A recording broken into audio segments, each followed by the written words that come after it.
أعوذ بالله من الشيطان الرجيم بسم الله الرحمن الرحيم نهم نمبر 1 د سورة احقاف د سورة اولنې باب شروع دي چې بده کې زموږ الله د قرآن اعجاز او حقانیت بیان کړي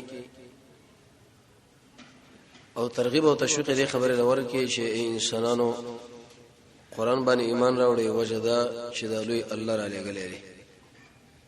او قرآن مقصد هم دا چې انسانان دی والله اطاعت بندګي او توحید اومني مگر کوم انسانان چې اعراض کوي او مخته اړي الله و داخله بې ایمان دي او په دوی کې بالکل نصر ایمان شته نه بیرد شرک فی الدعاء دارن چې تاسو د الله نه شوا د بل چا په دربار کې ولاړې رکوع سجدي کوي او رامدد شو او نظر او نیاز او دې په نامه باندې قرباني کوي نو خی مال مازه خلقو دوی څه پیدا کړی دي دویم دا نقلی دلیل راوړی چرته آسمانی وحی یا د پیغمبر سنت چې دا خبره به کې تشریح شي چې داس موږ د الله برخدارین دی او دا برخه ورکړي ده لکه تاسو چې څنګه د دنیا کې تقسیم کړی دي جدا جدا سیمواران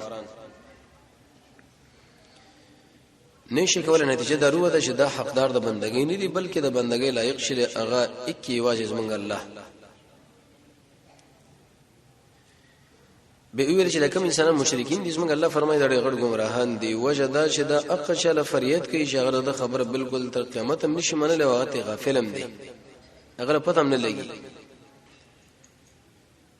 امام الرسول رحمانی کې لیکي چې یو خدای خلک مړي دی ته لري دی او د غیب علم څخه نه لري چې د غیب علم زموږ د الله صفت دی ورسته به د توحید منکر لرټنه ورکړه کله چې قران د توحید مسله تشریح کوي نو باطل فرش انسانان دا وي خاص کر مشرکین چې هاذا سحر مبین دا قران خو ډېر دروغجن کتاب دی دا محمد دروغجن دی علیه السلام نعوذ بالله من ذلک اتم نمبر کې زمونږ الله جواب وکي او طریقه جواب دا ده چې چرته رسول الله صلی الله باندې دروغ تړلی وي نو به زمونږ الله سزا ورکول او کله چې الله سزا ورکول تاسو به د نبی د الله نه بچ کړي وي نه خو چې کله سزا ورنکړه دینه معلومه ده چې دا محمد یقیني رښتینی نبی دی علیه السلام د زری په اندازه نه د خبره کې دروغ نشته دا دروغ نه لري نن هم نمبر 1 کې دوه جوابونه بکې د سوالونو یو سوال او شبهه خلکو دا وکړه چې موږ څه خبره نه منو الکه ولی وی وجه دا چې دا د پلارونو کنه خلاف خبري کوي او دا نه ویني دین د ملک لره وړي دا او دا چرته نه وسړي دی جواب الله وکي چې د محمد صلی الله علیه وسلم خو مخکې ډېر انبیا راغلي دي دا خبره هم غلطه ده چې لکه دین نبی چرته نه خبره راوړي دا او د پلارونو کې طریقې مخالفت کوي لکه اوس هم اکثر قمقل مشرکین دا خبره کوي بعد الفرس د دې عالم درس کې نه ما در تقریر ما ورته غي وجه دا چې دا چې انسان زموږ د پلارو نکنه خلاف کړي دی په خلاف کې دا ولاړ دی د اعتراض د مشرکین مو زموږ په نبی باندې دلیل به دې باندې چې د اعتراض د خلکو به زید چرته نوې خبره نه ده دا زړه خبره ده سوار رسول او کله مخکې زموږ محمد صلی الله علیه وسلم کړي دا او موږ تشریح کوو نوې خبره خو واستای استاد نکاح د نکاح عمر کې شرط حساب کې سل کال عمر شيږي نو زمونږه سوار رسول کله مخکې خبره ده خدا تلبیس ته یو دجل جبر مخلوق باندې راولي دویم سوال دا وکي وته کچرته د الله نبی بکاردار شه د غیب او حالات او د غیب علم مونږ لراکا تشریح نو وما ادري ما يفعل به رسول الله جواب وکي دا جواب حاصل ده چې د غیب او علم هغه اکی واجب رب العالمین لري د غیب او علم باندې هیڅ د الله سره بری صفات کې شریک شته نه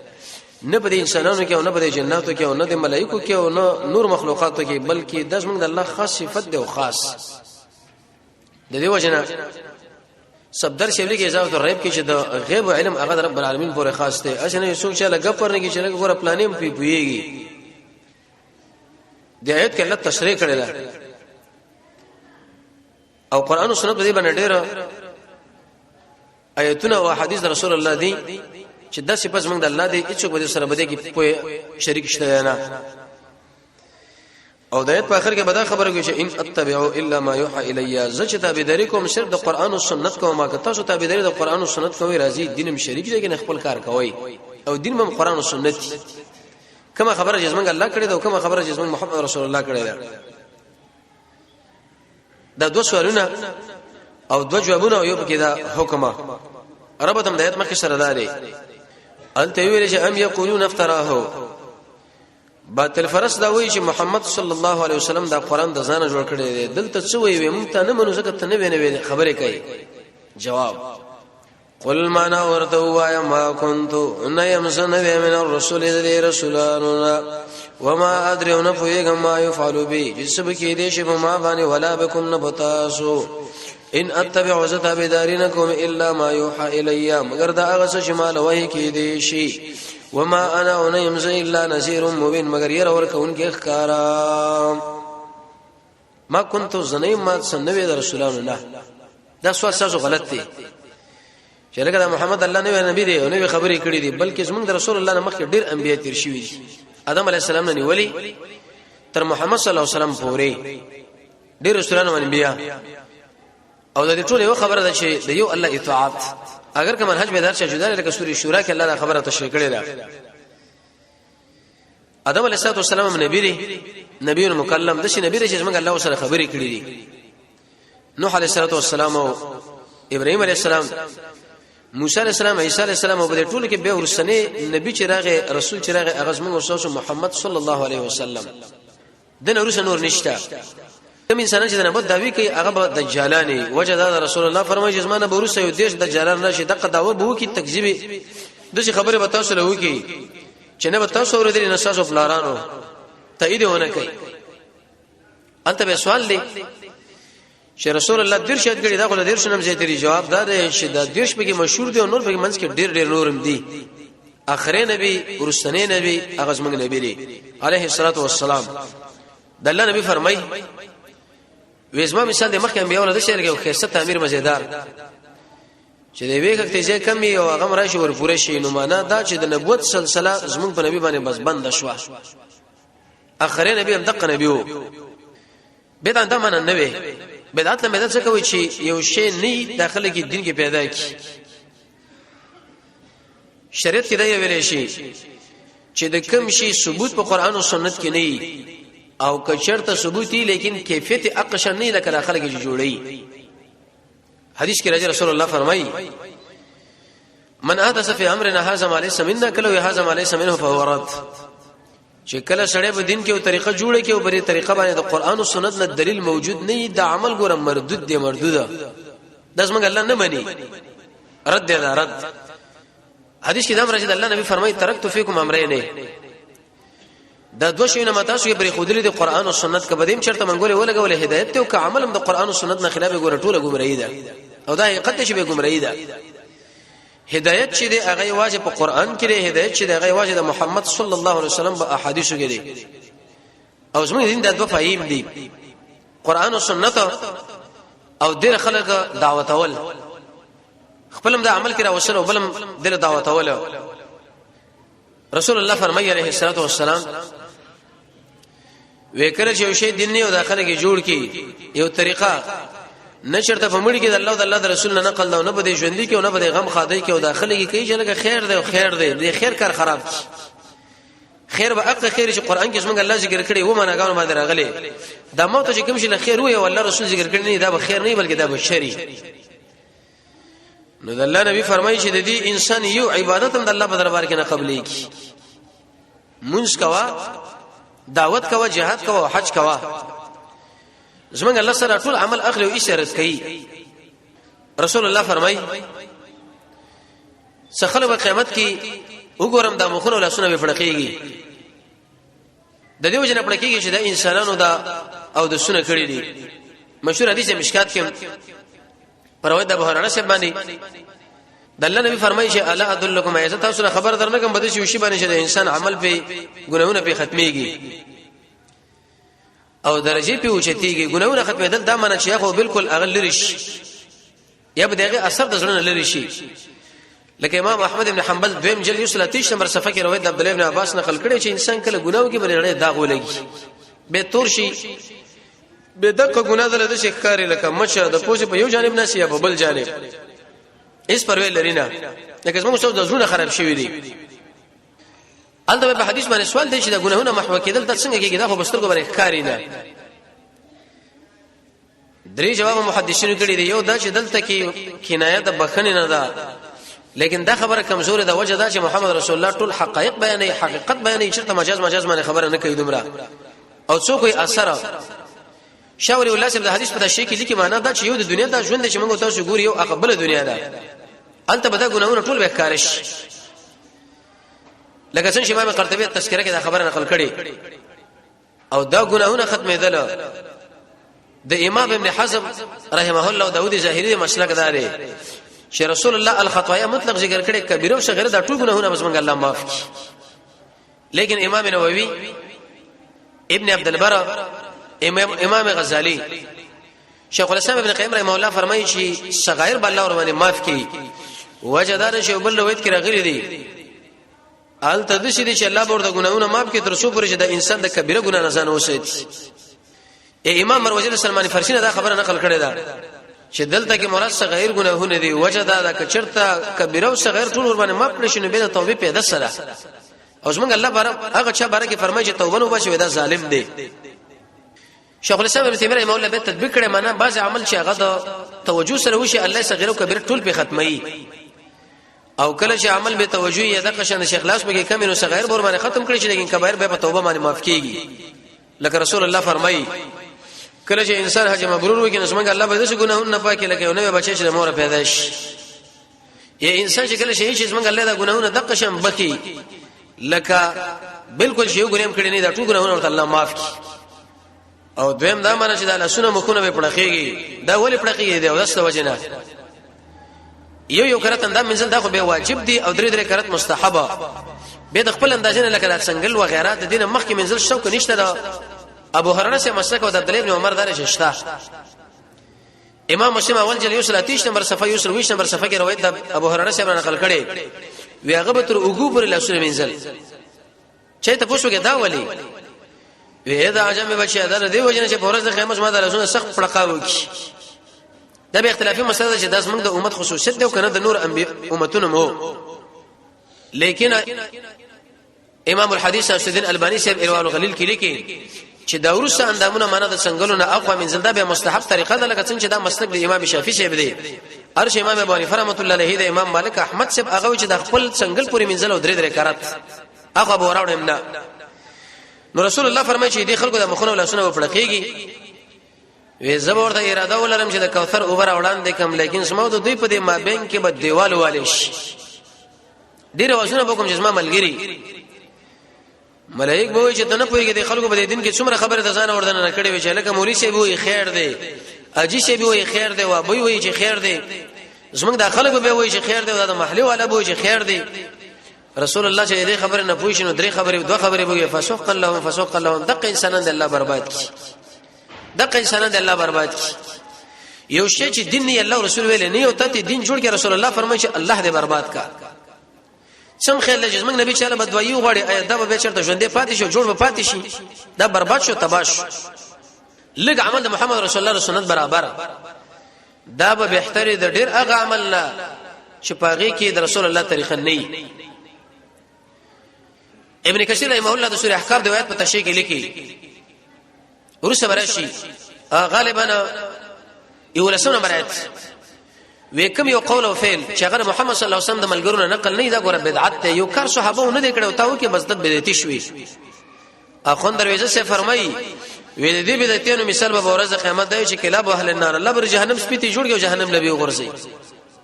دا څومره سخت سزا. امام دارقطنی روایت نقل کړی دی سعید ابن مسیب د اختر پورز باندې ادګال لاړو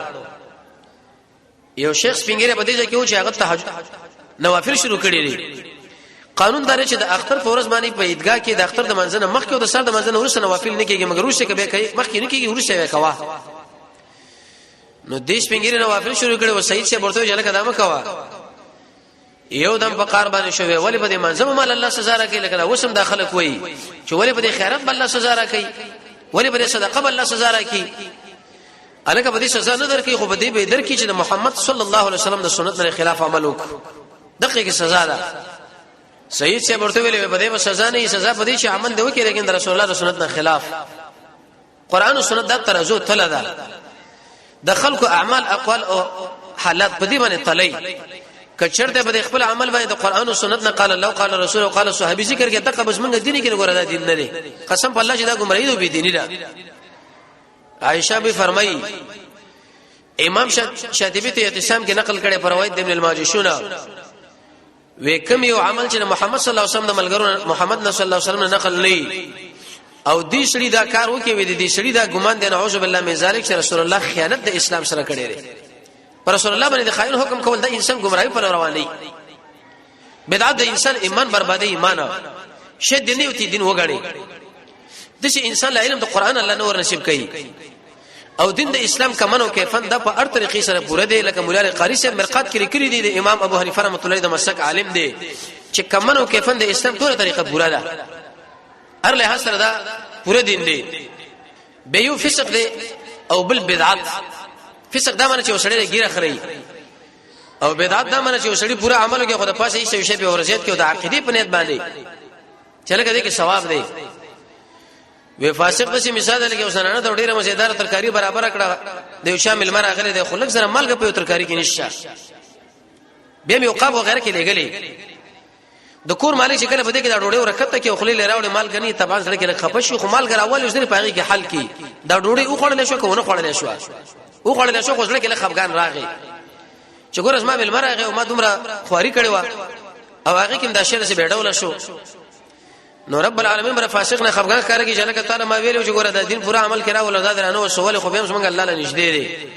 اې دې بدا مقصد نه چې الله له فاسقان نږدې دی معنا معاف به کی خو خپته شو او د بدعت مثال د چې ډېرو مزیدار دسترخوان برابر کا او ارڅ بکی لیکن د پاسه به د بیل ډېر ما به اسې ته شمه تاسو یو ساس کې ور باندې واچو اې دغه ډوډۍ ورشا تیر شي بدعت دغه مثال لري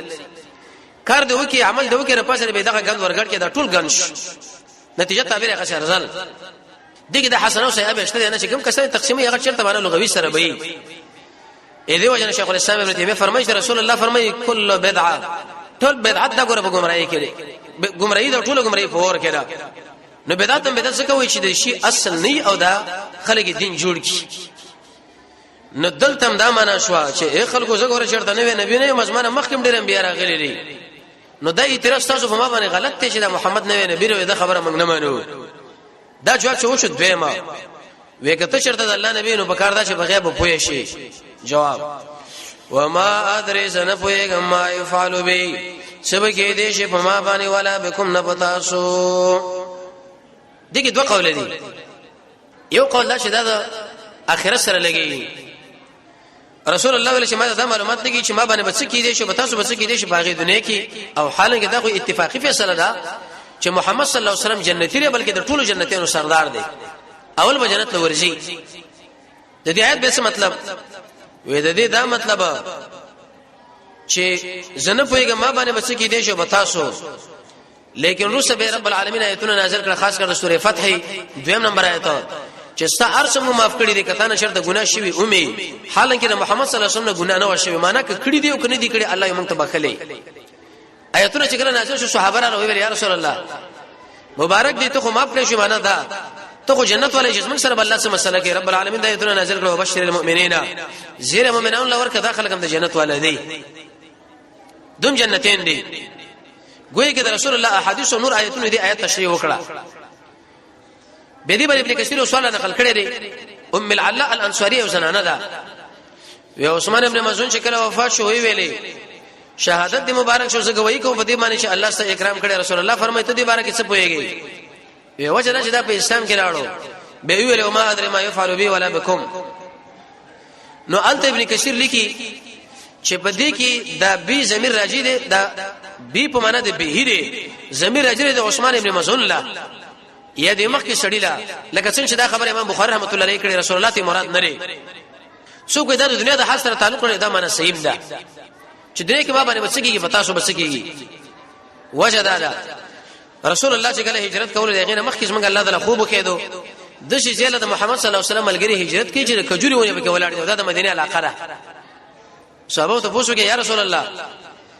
وکړه به اقزل هجرت کو چې کجوري ونه بکېری نو د الله نبی له ما ادري ما يفعل بي ولا بكم څه پته لګي زو پاتې کېږم او کنه زوبا دا معلومات موږ لنیشه دا معنا عبد الله ابن عباس کړي یا دا معنا زنه پیګم چې په ما به څکیږي داخله به ما وجني او کما به د دې جن شړی او که بدل ته پاتې کېږم او تاسو باندې زما علم نشه چې زما سره به شریک لاړ شو بدل ته پاتې شي یا دا زمير دي قوم لراشي کا ولا بكم يا قوم بتاسو باندې مخالفینو دا معلومات نه کی چې الله به کوم عذاب باندې برباد کی سید امنه چې دا آیات د دنیا سره تعلق لري ارچ اخرت دی الله نبی او ټول مؤمنانو جنت لبوزي وشي ولې چې موږ شاو مې خو به فرق نشو تم په غیب نه پیږم مونږه جواب ان اتبع ذتابدارنکم الا ما مگر دا غس شو وਹੀ کې دي شي الی مالا ابن کثیر دا معنا کړي ان اتبع الا القران زر قران تابعداري کوم دین زمون قران او سنت دي وما انا وسنیم الا نذير مبين مگر ير ورکونکي ښکارا رسول الله ښکارا ير ورکونکي او دین د اسلام موږ له تشکړې دی پوره تشکړې دی عليه الصلاه والسلام منه د ایتونه بدی قل ورته وایا ما كنت نیم زنوي من الرسول دې رسولاننا وما ادريون پويګم ما يفعل بي سبکی دې چې په ما باندې ولا بكم بتا سبحانه په دنیا کې ان اتبع ستابدارنکم الا ما يوحى الي مگر هغه شوي کې دې شمال جله او خفيش قران او سنت دې وما انا نیم الا نذير مبين مگر ير ورکونکي ښکارتا سره په قران وې د دنیوي کاروبار پوسټري وغیرہ جمعات شه د صاحب د بیو د خرچون شه نه دي کته چې د شیخ خرڅه او اشتهارات کې بل شي کې نو هغه د جمعات د سنې نه بار کول پکار دي وجدار شي د عبادت زری په دې کې اعلانونه او دا به مې احادیث کې بلکې من راغلي دا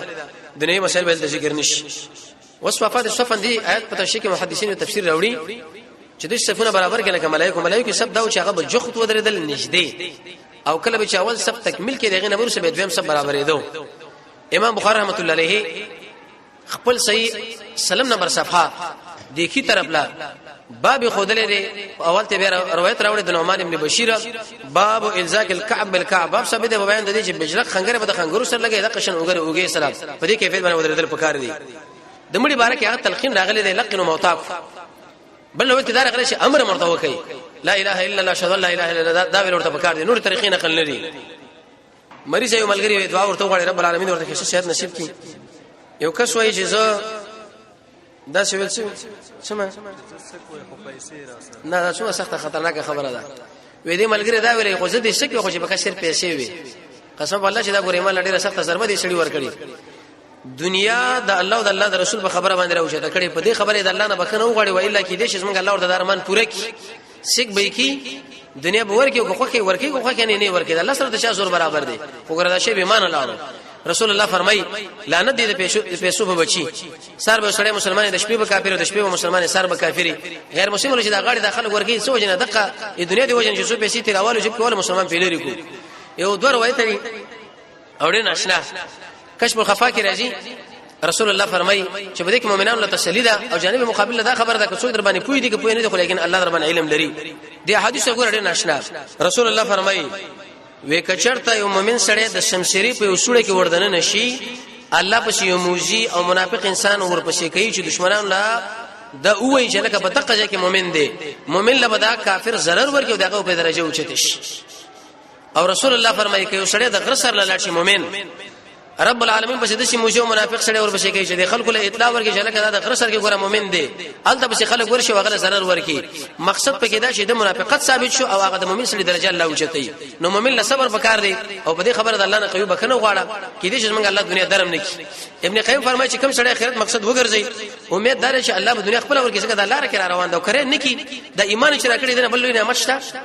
شیخ الاسلام ابن تیمیه رحمه الله فرمایي چې آیت د دنیا په انعاماتو باندې اطلاق د نعمت کیږي کني کیږي هغه صحیح نعمت هغه قران او سنت دی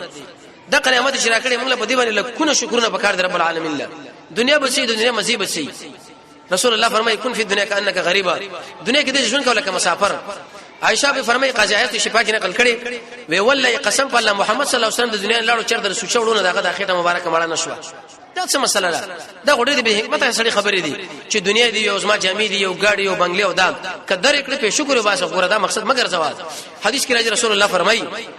وې د دنیا کې شرطه د ماشه د وزر په اندازه د الله په نسبت قیمت لري کافر انسان له بغلا په نه ور کړی یو ورځ مرګور سره روانو په ځای کې چلی بچي پروتو وې دا به څو په دومره پیسو والي یا رسول الله مفت منالو به ورته په خپل اهل باندې سپک دي وی قسم په الله چې د دنیا په الله باندې دې نه ډېر سپک راځي مطلب چې وسړی مالدار شي نو علما داري کې دې دا مطلب چې الله ډېر مردار ورکړه نو چې وسړی مردار لري او بل لري کوم قیمت والا دي او رسول الله فرمایي ترمذی کې روایت دی وی چې کله رب العالمین یو بنده له اراده د خیر وکي د دنیا نه د شي لري ساتي لکه تاسو یو مریض د امونه لري ساتي زه تعالی دا وایم چې ایمان درکړې قران درکړې محمد صلی الله علیه وسلم درکړې څومره لوی نعمت دی محمد صلی الله علیه وسلم صحابه را کړې دي او د دنیا نه الله لري ساتي قسم په الله چې الله تعالی اراده خیر کړي به خبر الله رب کنه غواړه دا مقصد مگر زوا نصیب رسول الله په هوت کې غزا سو وکړل د عبد الله ابن قمیص سره جګړه وکړه ام عماره یو څه گزار دي ورکه او حتی دای زخمی کړ دي چې گزار ورکه زنانه و دغه گزار څو هغه غره شولې وي ان شاء الله دا چرچه مې پرځ باندې پیدا مسله ذکر کی چې زمون شهیدان څومره دي دغه مخالفین څومره او به رسول الله سره څه مسائل رااله د الله نبی چې کله روانې دوه کې دعاګانې وخت هغه ان شاء الله به ال ذکر کوو د ام عماره نصیب دي د تاریخان ته یو دکاندار د موټرسایکل خلکو له قرض ورکوي د موټرسایکل ټول قیمت نقد 50 زره دی او د قرض 60 زره شوی به نه ځان ساته اگر کې امام ترمذی رحمۃ اللہ علیہ دی قائل له وغیرہ باج علماء دا موبایل به تور مثال کې پلس نقد اخري 10 روپۍ کې به خرج اخري 15 ودل کې دا 15 روپۍ چې دا هغه نیټي پیسې دي خو یو وش دلیل په دې کې د سلور وړه مسایو فتوا را کاغه احناف دي کې شوافی دي کې مالکین دي کې حنابلہ دي عبد الله ابن مسعود فرمای چې رسول الله پیغمبر علیه الصلاه والسلام د دوه بیونه په یوم بیعه کې منع کړی دا په یو بیعه او عبد الله ابن مسعود بده شي ویلي وې کچرته وسړې دي شو ان کان هاذا بنقد کدا په نقد باندې اخلي په غزا په 10 روپے کې په قرض اخلي په 12 روپے یا په دوړو کې په 10 باندې فیصله وکي یا ګوره په سود کې اخته شوي او رسول الله فرمایي د سود یو روپے چې کله سړې او خرید د شي درکه 15 درش کړ چې د مور سره زنا وکي بس دا حلال رزق نه دی که په نقد اخلي دومره که په قرض اخلي دومره سمک الله ډېر خیر دی تر اوسه پورې ساتلې رزق درکړې دي چې ګیره بنیم سپینې په الله باندې بدګماني پکاره ده انده زمانه کې الله سبحانه حافظ او هغه په موږ رازق شي او هغه بس موږ خالقي دا بدګماني پکاره ده سړي په دې مال کار خرابيږي دا ګوره سود دې ذات ساتل پکار دي کوم خلک جواز قیل دي هغه سرزوري دي امام ترمذی دا خبره کې دی خو ابو داود حدیث هغه سره بچکای دی خو صحابي خبره ده ان کان هاذا بنقدن کدا په نقد باندې اخلي په قضا په دومره کې په قرض باندې اخلي دومره یا په دې کم شي باندې فیصله وکړه په دواړو کې یا ګوره په سود باندې ورګټ شوي نور ده خپل نتیجه معلومه را دعا په هر وخت کې کول پکار دي مگر په کوم ځای کې رسول الله التزام کړی دا ذکر کړي هغه د دین شو لیکن دغه نه په دې خو چې په یوځای کې رسول الله په کوم کیفیت باندې نقل نه او خلک پاګه باندې سر ماته کوي نه کړل ګوره دا پلانې سره دا پلانې دغه ویل شي ګوره به بدد دین ځان ساتل پکار دي یو سړی حج کړي د عمره لذیذه به تر کې مسکینانو باندې خرچه دا سویبه به ځان له خبره ده عمره خلا سنت طریقه فرض حج فرض کې غیر فرض دي حتی دا خبره علماء ذکر کړي دا چې په یو سړی باندې فرضي حج فرضي رسول الله دغه احمد عمر ذکر کړي دا لکه نور مسائلونو خو پوهیږي سره نو او کچیرته بل فرض او تقدیر تا کړی حج نه عمره او مسکینانو په نور خلکو باندې خرج کا او مصرفونه وګوره چې کوم تعالی قرآن کې الله ذکر کړي صفی الله سمنه د الله غره کړی شي ټول طریقې وی تر دار کده نه حرکت کوي ودرېږي په اخر کې وکینه متقی ملګری جامې ډېر لند کړی او کوشش ده کې بالکل خارشي دا ډېره خبره ده کړی جامه کې شکل درې سی بتونی دانو شټونه ان شاء الله به صباح حل کو نو به را کار خرابېږي یو دا چې دار بدن سره جوختي دویم دا چې غیر مسلمه د جامو سره مشابهت راځي او دریم دا چې نری وي چې د سي جامې موږ تاسو کو به تور مثال چې کله انسان رکوع سجدي وغیرہ لږی کاغه نری نه کزنړه زنګ ورته ساتل پکار دي سنت طریقه کې سره وګړي جامې کوي رب العالمین ان شاء الله بدی کی ظاهری او باطنی دواړه زینتونه پیدا کوي الله دې زینت ویلې رب العالمین د قران سره بشریت موږ تاسو سره نصیب کی به ان شاء الله غل سیرت ورځ باندې شهدا او د جانب مقابل دا مړو حسابونه بیانو وصلی الله تعالی علی خیر خلقه محمد و علیه و صحبه اجمعین.